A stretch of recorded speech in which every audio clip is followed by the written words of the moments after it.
ভারতের আহমেদাবাদে প্লেন বিধ্বস্ত, নিহত প্রায় ৩০০ জন। ভারতের গুজরাটের আহমেদাবাদের এয়ার ইন্ডিয়ার বিমান দুর্ঘটনায় নিহতের সংখ্যা পৌঁছেছে প্রায় ৩০০ জনে। বিষয়টি নিশ্চিত করেছেন ভারতের স্বাস্থ্য কর্মকর্তারা। বৃহস্পতিবার ১২ জুন দুপুরে লন্ডনগামী ফ্লাইট AI-171 উড্ডয়নের সাথে সাথেই মেডিকেল কলেজ ছাত্রাবাসের উপর আছড়ে পড়ে। সেই কারণে প্লেনের যাত্রীদের পাশাপাশি ছাত্রাবাসের কিছু ছাত্রছাত্রীরাও নিহত হয়।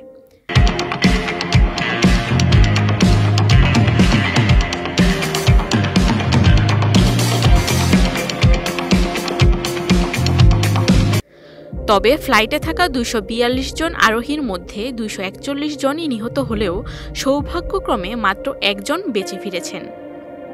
তিনি হলেন ভারতীয় বংশোদ্ভূত এক ব্রিটিশ নাগরিক বিশ্বাস কুমার রমেশ। ভাইরাল একটা ফুটেজে দেখা গেছে বিশ্বাস কুমার রমেশ ধ্বংসস্তূপ থেকে একাই পায়ে হেঁটে বেরিয়ে এসেছেন। তবে একই ফ্লাইটে থাকা তার আরেক ভাই বেঁচে ফিরে আসতে পারেননি। এই মর্মান্তিক ঘটনায় বিশ্ববাসীর সবাই সোশ্যাল মিডিয়ার মাধ্যমে শোক প্রকাশ করছে। অনেকে ফেসবুকে পোস্ট করে তাদের দুঃখ প্রকাশ করছে।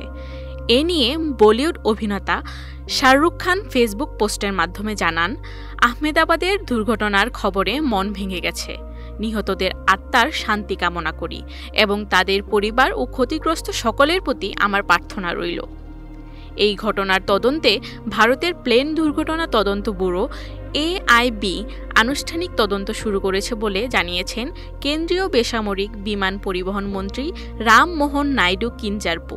তদন্তকে আরও জোরদার করার জন্য যুক্তরাষ্ট্র ও যুক্তরাজ্য থেকেও বিশেষজ্ঞ দল পাঠানো হবে বলে জানিয়েছেন তিনি।